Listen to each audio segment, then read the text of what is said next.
Iran has the largest and most diverse and advanced ballistic missile arsenal in the Middle East. It has put decades of research on ballistic missiles and booster rockets. Iran already launched a few satellites in the last decade, with the latest being the Nord 2 on the 8th of March 2022, launched on low Earth's orbit. Iran became one of the few countries that achieved such a milestone. Returning to our main subject, Iran has a very large arsenal of short and medium-range ballistic missiles, which have pinpoint accuracy and great speeds. The most produced ballistic missiles are Qiyam, Zulfikar, Fateh variants, Shahab, and Sejjil being one with the most range of up to 2,000 kilometers. But why does Iran put a considerable budget in developing and producing these ballistic missiles? I'm your host Isif, and welcome to Defense and Geopolitics. According to experts, Iran has tens of thousands of short and medium-range ballistic missiles. We've seen a couple of times of Iran revealing underground tunnels that are many kilometers long, full with ballistic and cruise missiles. These ballistic missiles are fielded by the elite Revolutionary Guard Corps, which also fields most of Iran's top-tier equipment. These ballistic missiles were used several times. They were used against ISIS in 2017, targeting ISIS strongholds in Deir ez-Zor, Syria, which resulted in the death of around 170 ISIS members according to reports. They were also used extensively in the Iraqi war against ISIS. Furthermore, in retaliation to General Qasem Soleimani's death, Iran's Islamic Revolutionary Guard Corps fired over 12 ballistic missiles at the US Ain al-Assad Air Base in Al-Anbar, Iraq, resulting in great damage. This further proved the accuracy and effectiveness of such weapons. But why are ballistic missiles an important part of Iran's military strategy and doctrine? Well, first of all, Iran falls a little bit behind when it comes to air power, and it sort of recompensates that with ballistic missiles.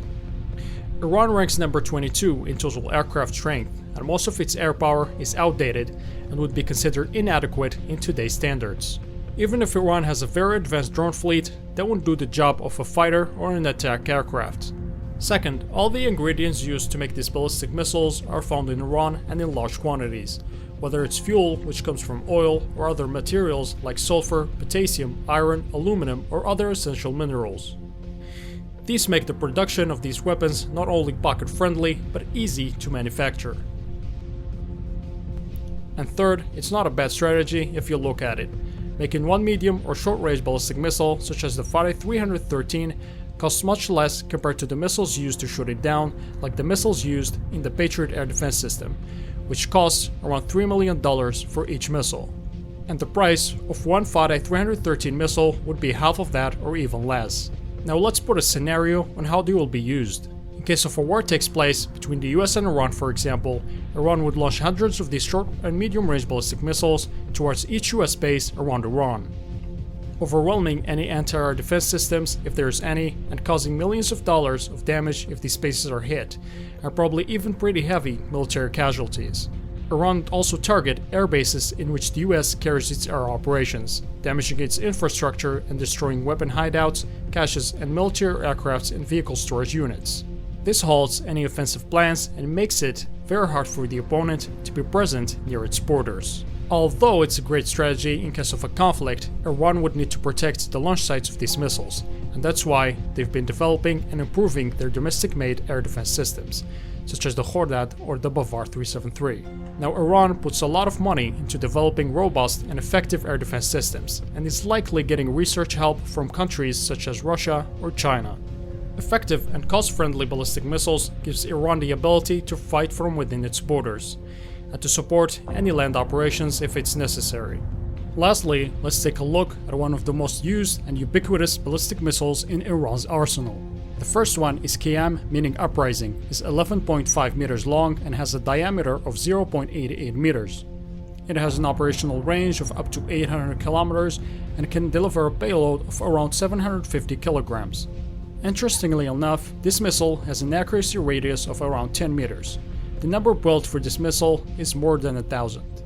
Another one is the Shahab 3, with a length of 16.58 meters, a diameter of 1.25 meters, a range of up to 2,000 kilometers, and can carry a payload of around 1,200 kilograms in a set of 5 cluster munition warheads.